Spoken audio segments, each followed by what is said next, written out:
What's going on, legend? Well, welcome back to Beyond the 90. We've got a very special video for you today. This video is going to be for people that haven't really followed Leicester City that closely. I'm giving you some of the insider details, some of the high-level detail. If you want the individual ones, feel free to go and watch our post-match reactions from earlier on in the season. However, this one is just going to be an overall highlight of what went wrong, how, why, what was said, and why, because there's some narrative at the moment that I'm really not enjoying around Kasper Schmeichel, around Leicester City and the board. That some of them I agree with, some of them I'm not. I'm going to break them down in this series of videos. So if you make sure to like, subscribe, all this good stuff, and we'll jump straight into it. The first thing we want to kick up with is this one. So we have the high, again, this is a little bit out. Again, I know it's 2012, but we are around the same in terms of this one here, the Premier League wages. £182 million a year. Leicester City have the most expensive squad that has ever gone down in Premier League history. How this happened? Well, first thing we're going to look at before even the first match was kicked off, let's look at the transfer window.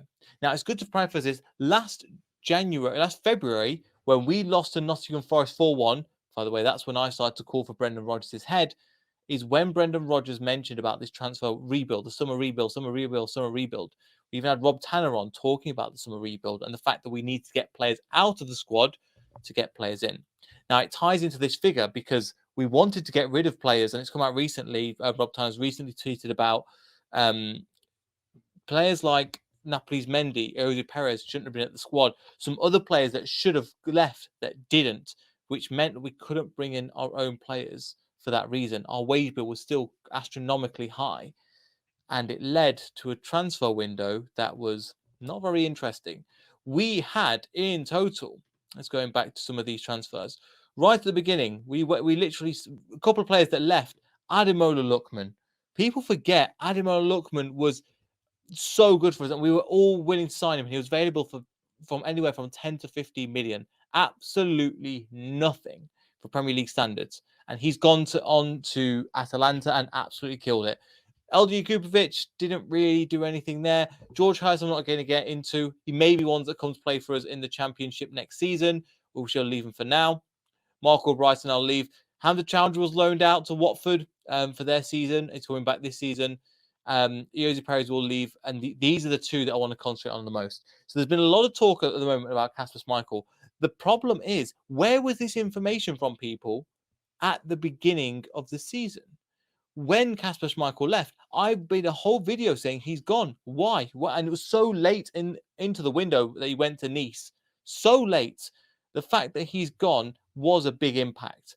However, the club didn't manage it. Brendan Rodgers, I think, was a big reason why he said, you're not good enough to be here. So Kasper was like, right, I'm going to go leave.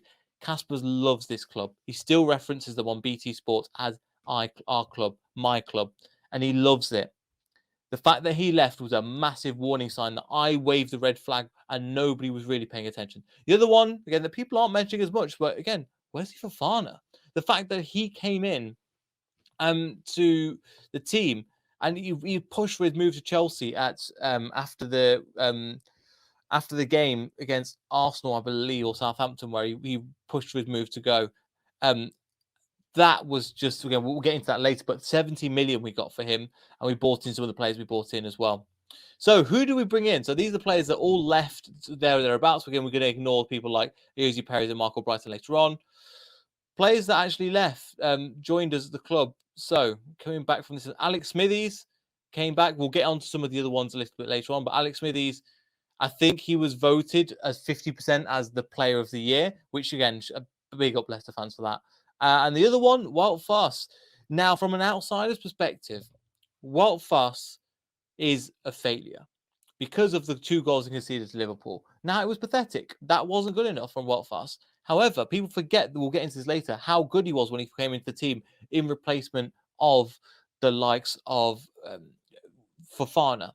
He was great. Wout Faes was good. He's a leader. He's at the back. He's agile. And he worked well for Leicester City. But people aren't going to remember that. People are only going to, from the outside, it's easy to analyze matches when they're scoring own goals. But in this game, you have to be honest and go, was it this transfer we needed? Might not have been. But is he one for the future? Potentially. He's a leader. He sorts things out of the back. He is a bit rash in a challenge. He didn't really trust his goalkeeper in Danny Ward, which again is another conversation that we'll probably get onto a little bit later, but one of the reasons why we conceded so many goals. And the change that needs to happen then later on, we'll talk about Everson and Daniel. But the first match I want to go to, right at the beginning of the season, Brentford 2, Leicester 2. So just to bring this back up, again, Brentford were, at this moment in time, again, it was a 2-2 draw. We were playing at home. We were actually 2-0 up, thinking, great, everything's in control.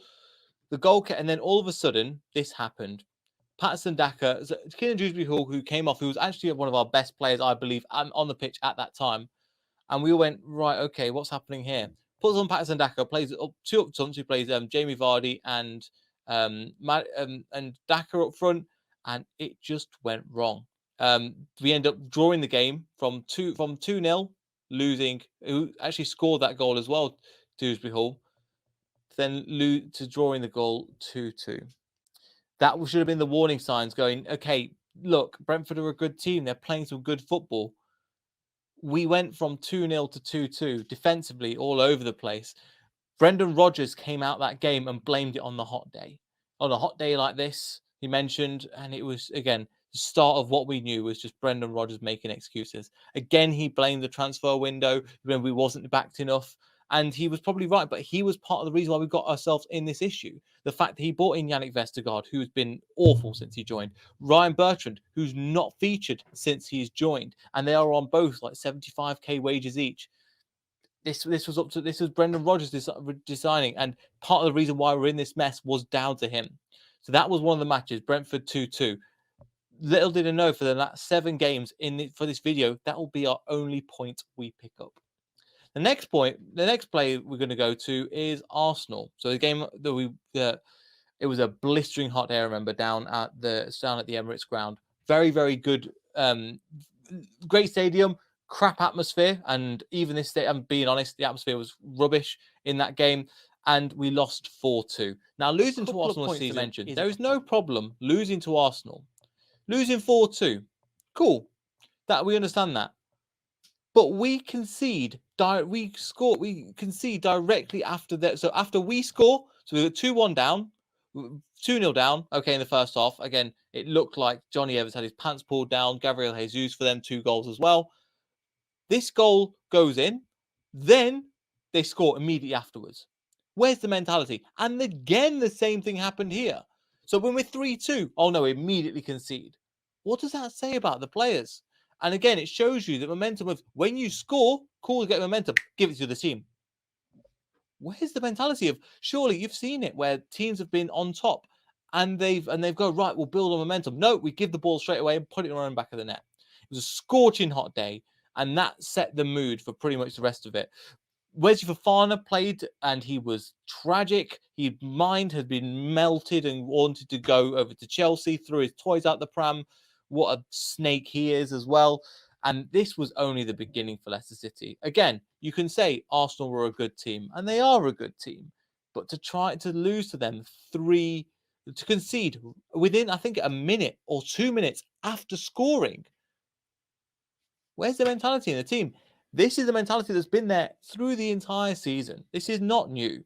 So, again, another bit where I'm just going to probably get sick to death of the back teeth in terms of where Leicester City are as well. Another game that we're going to look at, the next one after that, Southampton. After taking the lead 1-0 through a James Maddison free kick, Che Adams could have had a hat trick. I think he hits the post in the 93rd minute. We lose. Again, red flag should have been around there. People should have been waving the red flags. And the crowd already are bored and going, right, this is not good enough. We're getting no reaction from the players. Defensively, we're falling off. We had no period of 90 minutes where we actually played decent football, even within this one. Just not good enough from Southampton. Che Adams should have had a hat-trick, got a brace in this game from Odeby originally himself, and we just fell apart. This is a story of our season so far as well. Southampton. Chelsea losing 2-1. How bad have Chelsea been this year? Yes, they had Thomas Tuchel. Yes, but people forget in the first half, they were down to a red card because Conor Gallagher was sent off, and we had zero stuff to show for it. They put it was 2-0 up. we put a goal away. Jamie Vardy should have scored. He didn't look like he was. He didn't. He should have had a hat trick in this game. Didn't work. Story of our season. We should have had points. We should have had points. Doesn't matter. Chelsea game. The fact that they went down to 10 men. That's the context. Sometimes we're missing these key bits of context that's the case. Chelsea have been shocking all season. They still had Thomas Tuchel, but it was shocking that game. The next game we played, we turned up a little bit. Man United 1-0 at home. Again, we played, and this was the kind of thing where I was speaking on Shames FC, and I was going, if we play like that, other people were telling me, if we play like this, we'll be okay. We'll be okay. And I kept saying to them, no, that's not the case. What a meaty performance. And that was the game where the transfer window closed. So we ended up with Alex Smithies and Walt Fast being our only two signings because of the FFP problem. And because we've had our players on too high wages that are walking out of their that are running out their contract because they can't get them wages anywhere else. And we're left with them two signings.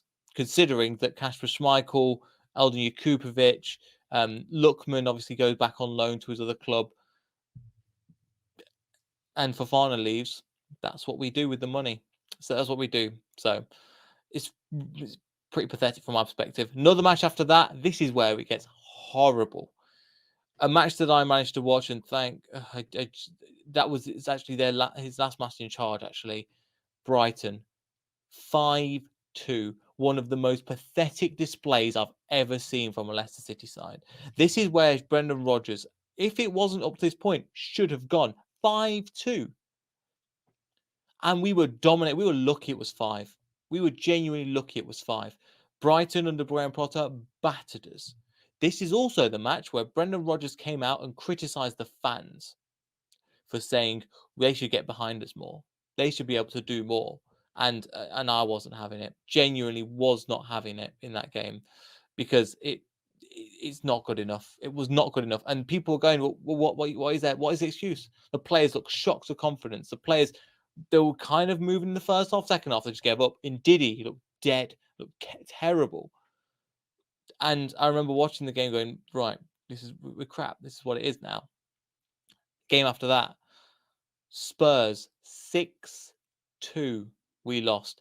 Up to this point, the first 7 games, we've conceded, I can't even count how many goals that is. 4 to Arsenal, 5 to Brighton, 6 to Spurs, 2 to Chelsea, 2 to Brentford. No clean sheets in this run as well, by the way. No clean sheet because we're just conceding for fun. Heung-min Son has not scored in this game, and yet he comes on for this one and scores a hat-trick off the bench. It was Walt Fast's baptism of fire. He had to come in and try and hit the ground running, and I'm glad it wasn't the case. After that, I think we went on, it was just pathetic. I think this is a time where we had an Aston Villa game cancelled because of the Queen passing away, and Spurs were even that good. And they put 6 past us. Now, this won't be the first time we'll say this. It won't be the last time we'll say this. But this was the beginning. So we end the season at this point in time on 1 point out of 7 games. And that wasn't good enough for Brendan Rodgers to lose his job. The board are complacent. We were as fans, we had enough.